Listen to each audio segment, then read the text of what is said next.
Nós somos alunas do curso de Licenciatura em Letras pela Univesp e hoje nós vamos apresentar o nosso trabalho de conclusão de curso. O nosso grupo é o grupo 4, orientado pela Lara Mantovani, e as integrantes do nosso grupo são do Polo de São Carlos, temos a Ana Cláudia e eu, Liliane, do Polo de Sorocaba, a Érica, Polo São José do Rio Preto, a Flávia e a Ohana, e do Polo de Botucatu, a Heloísa. E eu vou convidar agora a minha colega Heloísa, que vai fazer a apresentação desse controlador, do local e o público que utiliza esse equipamento. Olá, então o trabalho foi desenvolvido no viveiro de mudas florestais. Ele é um viveiro didático, onde são desenvolvidos desde projetos de pesquisa de graduação e pós-graduação, projetos de extensão e também aulas práticas, para cursos de agronomia, engenharia florestal e também biologia. Então, o intuito da gente fazer uma linguagem simples para o manual do controlador de irrigação é dar autonomia para esses alunos que são estagiários ou desenvolvem iniciação científica no viveiro, ou estudos de alunos de pós-graduação, também dos trabalhos dos docentes. O controlador, ou também chamado de timer de irrigação, ele é o que vai auxiliar na programação da irrigação de determinado projeto, que vai depender das espécies florestais, das árvores e da fase de desenvolvimento delas. Esse tipo de controlador, ele apresenta 12 saídas que são ligadas a válvulas, e esse controlador é o que vai acionar essas válvulas para liberar a água para a irrigação. Aí cada válvula, são 12, apresenta a mesma sequência de funções, e essas funções são sempre alteradas, dependendo do projeto. Então, as principais funções que são utilizadas no desenvolvimento dos projetos de pesquisa no viveiro são ativar a válvula manualmente e o tempo, os dias da semana que se quer irrigar, a hora de início e fim da irrigação, a duração da irrigação e os ciclos ou intervalo de tempo entre cada uma. Aqui agora tem uma breve demonstração da gente fazendo uma programação de uma das válvulas. Aí mostrando, então, começando pelos dias da semana, quais dias que você quer, aí em seguida já colocando o horário e início da irrigação, a duração e o tempo entre cada um. Obrigada, Heloísa. Agora a gente vai abordar um pouco mais profundamente sobre a linguagem simples e os seus fundamentos teóricos. Então, eu convido a Érica para aprofundar um pouco mais sobre os fundamentos sobre a linguagem simples. Boa noite, pessoal. Então, vamos lá. O que aconteceu? Como foi aprofundado? Primeiramente, a gente tem hoje um nome na linguagem simples que chama Eloisa Fischer, mas a gente não a utilizou, tá? Então, a gente foi para um guia prático da Unicamp, que a Unicamp já vem elaborando a linguagem simples há algum tempo, assim, no começo dos anos 2000, no site dela, se todo mundo entrar lá, ele é feito na linguagem simples. Tem um tutorial só sobre linguagem simples e sobre o histórico da linguagem simples. Então, o que é linguagem simples? Então, é um jeito de falar ou escrever que faz com que as informações sejam fáceis de entender.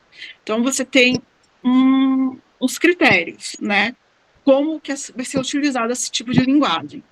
Aí vem os princípios dela, que são 3 princípios. A empatia, o que é a empatia? Ela prioriza a necessidade de compreensão. Aí vem a linguagem inclusiva, porque a linguagem simples também é uma linguagem inclusiva e democrática, que é usar a comunicação como uma ferramenta para mitigar a desigualdade de informações. Porque hoje a gente vive em um país que ainda a gente tem uma grande desigualdade social. Então, a gente tem o analfabetismo funcional, em grandes números de pessoas com analfabetismo funcional. Elas chegam até o ensino médio, mas às vezes ela não consegue, ela lê uma frase ou até um texto pequeno, mas ela não tem nenhuma compreensão. E tem a última que é a simplificação. E aí, essa palavra simplificação, ela vem junto com a inovação, porque é uma forma de inovar. A gente está fazendo isso no nosso trabalho, a gente está inovando, porque a linguagem simples, o que ela é? Ela vem desde 1940, no Reino Unido, foi a primeira aplicação, a primeira vez que ela surgiu no mundo. Para quê?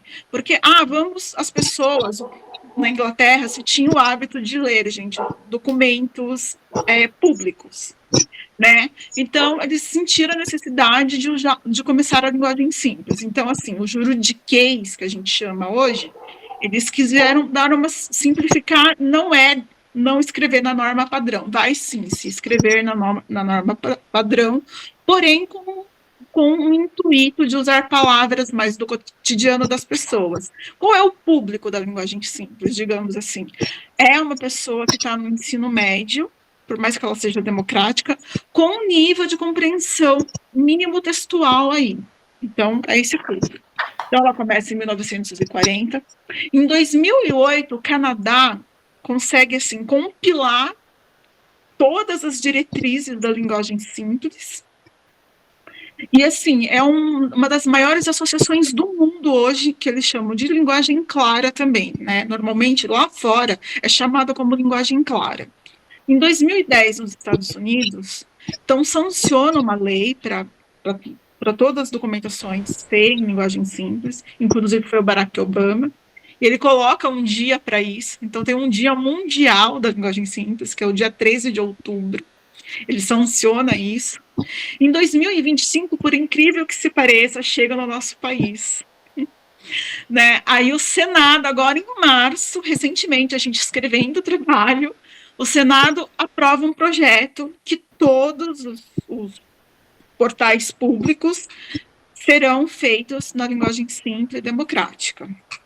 E aí vamos lá para os autores. O que foi a ideia aqui dos autores? Pegar autores dos últimos 3 anos. Não que eles não tenham uma carreira mais consolidada. Tem, gente. Por exemplo, o Galindo, né? O Latim em Pó. Aqui, ele foi um dos da nossa base. Por quê? Porque ele vem contando, né, sobre a língua portuguesa, sobre a trajetória da nossa língua, né, como ela chegou até a gente.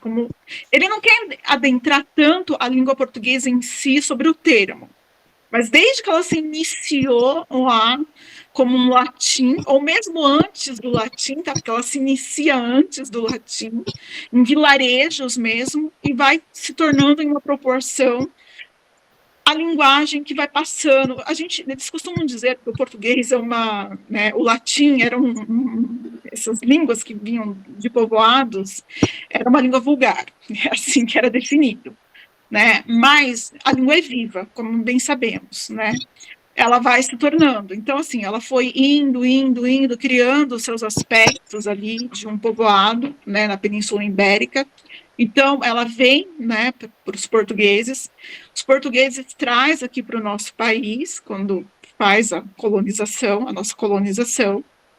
Mas o que acontece? Acreditem, são 300 anos que, na verdade, a gente não fala o português, nem de Portugal. A gente fala um tupi-guarani, assim, bem misturado. Foram por 300 anos, os diversos locais dos países, os jesuítas vieram, aprenderam, né, a língua dos indígenas, eles aprenderam essa linguagem, né, todos os aspectos, e essa língua foi, né, indo para vários pontos do país.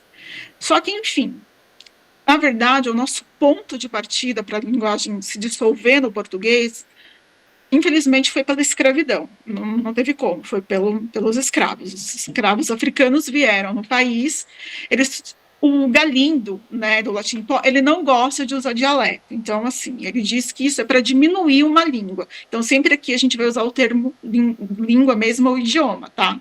Nunca dialeto, porque a gente não vai diminuir o idioma de um outro país.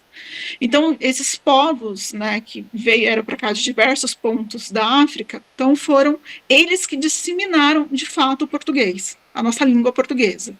Né? Então, de fato, daí ela foi acontecendo, né, com inúmeros, né, a gente depois vem, né, a elite portuguesa, se cria uma elite brasileira, onde vai-se todo mundo estudar em Coimbra, né, quem tinha um poder aquisitivo maior, vai trazendo a gramática e tal, e assim vai se transformando o nosso português. Então, esse é o papel do Galindo no nosso trabalho, né, trazer para a gente essa, né, como se formou a nossa língua. Gente, eu não tenho como falar de linguagem sem falar do nosso idioma, principalmente dessa transformação. A outra autora é a Jana Viscardi, né? Ela tem o Escrever Sem Medo, um guia para todo tipo de texto. O que é a Jana? Ela é uma linguista também, né? Ela vem muito tempo trabalhando no YouTube com vários conteúdos. A Univesp, em diversas disciplinas, ofertou conteúdos dela para gente. E nesse guia, na verdade, era um curso, né? Ela ofertava esse curso desde 2019. E até o momento, como a editora aqui, Planeta, convidou ela, por que não escrever um livro? E no livro aqui, ela oferta também um guia que vai da escrita. O que ela quer também? Uma escrita democrática. E ela quer comprovar que a escrita não é um dom, mas, assim, ela não é um dom, ela não nasce assim. Ela nasce do quê? Do plural, ela nasce da gente, da leitura, daquilo que a gente pode, da leitura de mundo, como dizia Paulo Freire. Ela fala muito sobre isso. Você pode olhar para uma mesa e ver um copo e você pode escrever sobre esse copo na mesa. Você pode criar uma história, né? Então você está fazendo uma leitura daquele copo. Então é muito o que ela coloca nesse guia. Aí a gente vem com a Carol Jesper, né? Não foi isso que eu quis dizer. A Carol, ela tem uma formação em letras. Ela também é dona de ela tem o Português é Legal, que é, né, um IG no Instagram, e foi crescendo. Ela fez o mestrado dela em cima de interpretação de texto. Ela não sabia se ela trazia esse conteúdo ou não para dentro das redes sociais. Até que ela trouxe, né, e explodiu. Né? E aí começou também, ela escreveu o livro em 2024. Então aqui, gente, é trazer esses autores, eles têm características muito semelhantes. Eles vão escrever numa linguagem que, assim, todos eles são especialistas da área de linguagem, mas eles não estão escrevendo para especialistas da área de linguagem, para pessoas comuns. Né? Eles trazem essa linguagem mais comum. O da Carol é um bate-papo, é como se você tivesse um bate-papo. Aqui ela faz, em cada introdução de cada, né, título, ela tem diversos autores que ela coloca, Clarice Lispector, Paulo Freire, Freud, e assim ela vai discorrendo, só que de uma forma que você vai compreender, né? Ela já traz aqui a compreensão. Então, a gente fez a junção de todos esses três autores dentro desse espaço, né, da linguagem simples, que é o que cabe aí.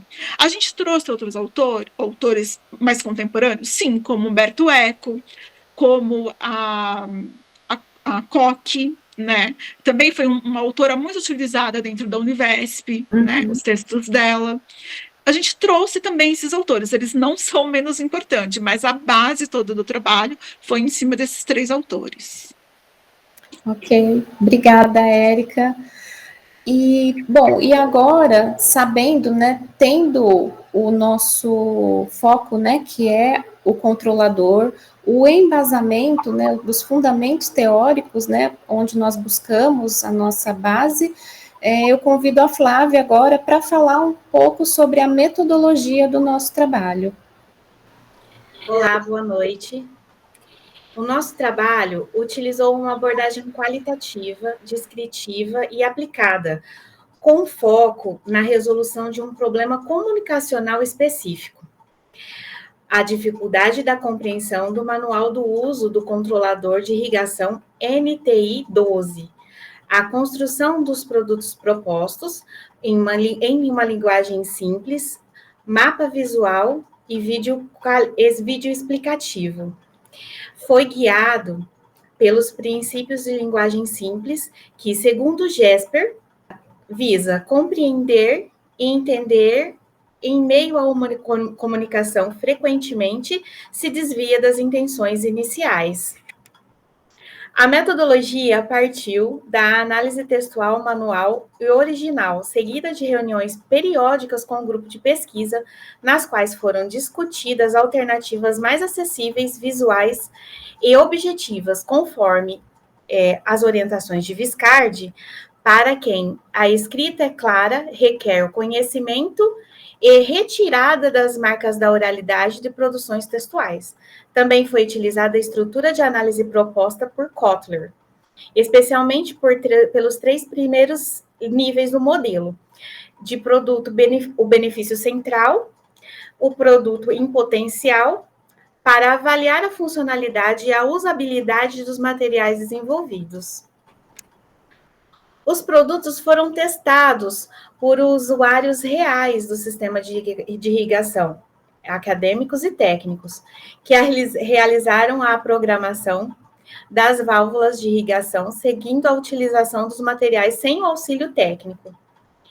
Após o uso, foi solicitado que deixassem seus comentários espontâneos sobre a experiência. Esses relatos permitiram o ajuste do material final, reforçando o caráter interativo e colaborativo do processo. Essa metodologia se baseia, portanto, em fontes primárias, os projetos de usuários e suas interações com o controlador.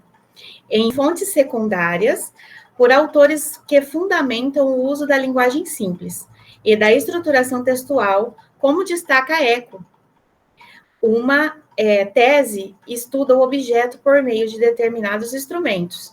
Escritos constituem fontes primárias, enquanto os livros sobre eles, a literatura crítica. Obrigada, Flávia.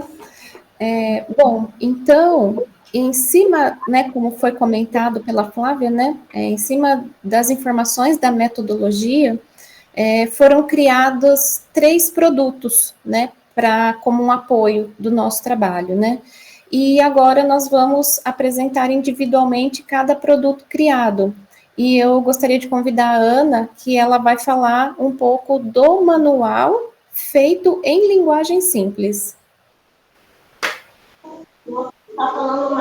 Olá, boa noite.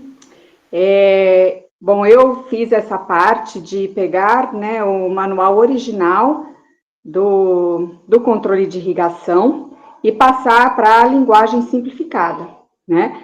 Um dos grandes desafios que havia era essa questão dos usuários não terem autonomia, porque o manual, ele tinha tanto uma ordem de uso não adequada, quanto a linguagem muito rebuscada, né, o que dificultava muito a utilização e que sempre tinha que ser acionada, né, a técnica do laboratório ou outras pessoas mais experientes no uso do controlador.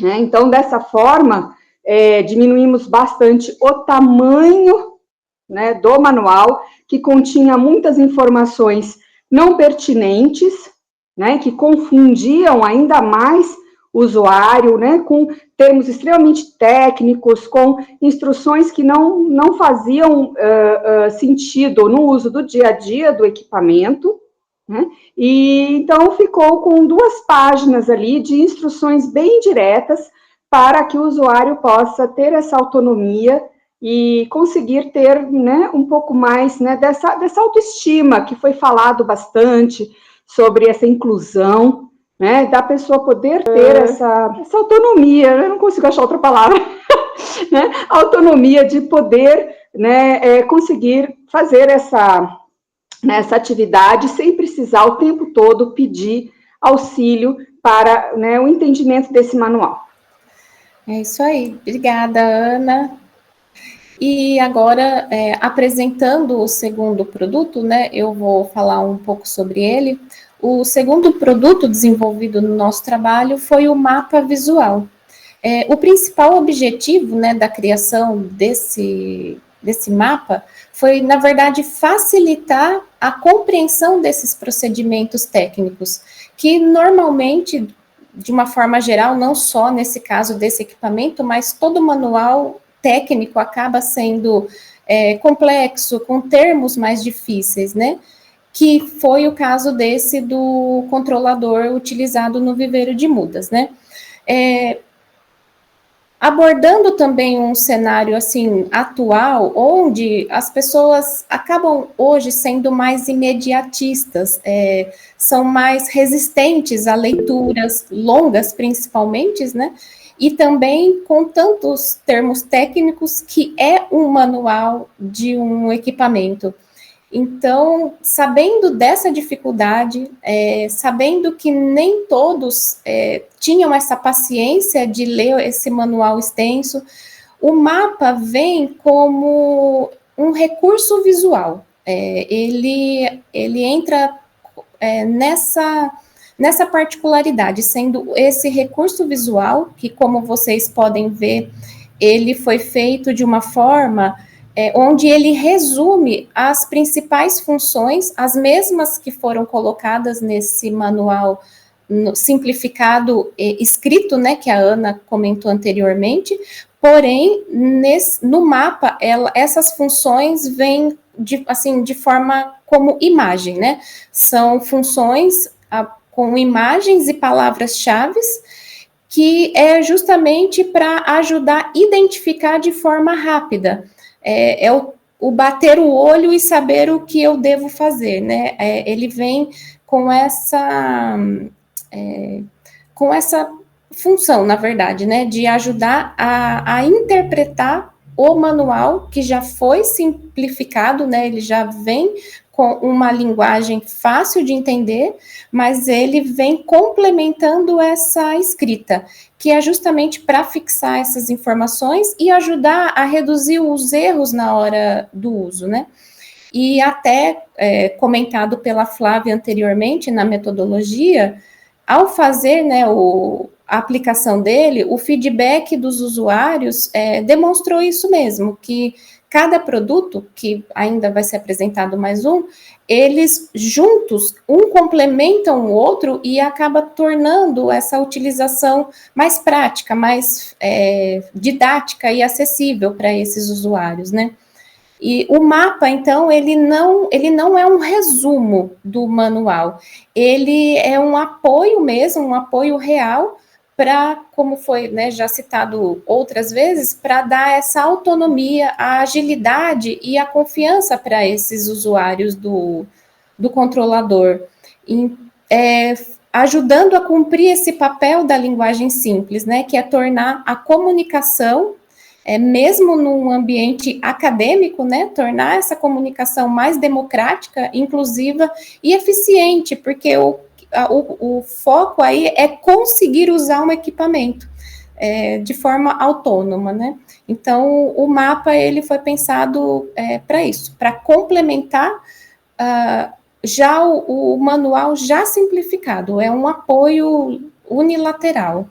Então, isso sobre o mapa. E também foi criado um vídeo tutorial, um vídeo explicando, né, de forma clara também e detalhado para quem também precisa essa outra ajuda, né, que é o que a Ohana vai apresentar para a gente, né, o vídeo tutorial, e na sequência ela fará a conclusão e as considerações finais desse trabalho também. É com você, Ohana. Que responsa, hein? O vídeo tutorial do controlador de irrigação é o terceiro e o último produto desenvolvido neste trabalho. Ele representa uma forma inovadora de apresentar o conteúdo por meio da linguagem simples, agora em forma audiovisual. Isso amplia o acesso à informação, principalmente para pessoas que não têm tanta familiaridade com a linguagem técnica ou a leitura de manuais. A linguagem simples que usamos se baseia em 3 pilares principais: empatia e atenção, colocando a compreensão do usuário em primeiro lugar. Linguagem inclusiva, que busca diminuir desigualdades no acesso à informação. E a simplificação real, ou seja, tornar o conteúdo direto, funcional e didático. O vídeo também se apoia em autores como Carol Jasper, que reflete sobre o desafio da comunicação e da interpretação textual. Uma citação marcante dela diz: a comunicação humana é cheia de traquinagens. As palavras brincam de esconde-esconde com nossas intenções. Essa ideia reforça como a comunicação pode ser falha. Não por má intenção, mas porque cada pessoa entende o que é dito a partir da sua própria vivência. Por isso, transformar o conteúdo do manual em vídeo não é apenas mudar o formato, mas sim criar uma ponte entre a intenção e a compreensão. E como a própria Jasper destaca, mais importante do que dizemos é o que o outro entende. Nas nossas considerações finais, reforçamos o propósito central desse trabalho: facilitar o uso do controlador de irrigação do viveiro da Unesp Botucatu, promovendo autonomia aos usuários. Ponto de partida foi a constatação que o manual técnico original era complexo, pouco acessível e, por isso, impedia que usuários interagissem com segurança com o equipamento. A solução foi construir 3 produtos complementares: o manual simplificado, um mapa visual e o vídeo tutorial. Como destaca a Unicamp 2025, a linguagem simples torna a comunicação mais clara, acessível e inclusiva, independentemente do grau do letramento técnico do público. A linguagem simples não é uma linguagem infantilizada, como muitos pensam. Pelo contrário, como diz Cláudia Paiva, 2020, a linguagem simples não é uma linguagem pobre ou infantil. É, acima de tudo, uma linguagem respeitosa e democrática. Essa citação sintetiza o espírito do nosso trabalho: respeitar o leitor e também reconhecer suas necessidades reais de compreensão. Além disso, autores como Viscardi e Galindo reforçam a importância de adequar a linguagem ao público-alvo. Essa prática aumenta o engajamento e a efetividade da mensagem. No fim, mais do que adaptar um manual, nós promovemos autonomia, confiança e envolvimento. Como concluiu o trabalho? Comunicar bem é, antes de tudo, construir pontes, e a linguagem simples é uma ferramenta mais poderosa para isso. Obrigada, Ohana, pela fala. Bom, gente, então, essa foi a apresentação do nosso trabalho. Gostaria de aproveitar a oportunidade para agradecer a Lara pela sua orientação, pelo seu apoio e o incentivo, né, durante toda a elaboração desse trabalho. Gostaríamos de agradecer a todos os integrantes, né, nós todas como integrantes do trabalho, que nos ajudamos, tivemos, né, nesse período aí em construção, mas gostaria de agradecer especialmente pela Heloísa, né, por ter colaborado, ter trazido, né, essa problemática que acabou sendo o nosso foco, o objetivo todo, buscou, né, não só os produtos, fez a coleta e nos levou, né, a fonte que precisávamos, né. Aproveito também agradecer à Unesp, né, em Botucatu, que acabou cedendo ali o ambiente acadêmico, né, para a realização da nossa pesquisa, e a Univesp, né, para finalizar, que nos deu a oportunidade, né, de estar realizando esse curso e trazendo as ferramentas para que a gente pudesse desenvolver o nosso trabalho também, tá? Então, em nome de todas, agradeço a todos. Obrigada. Tá bom.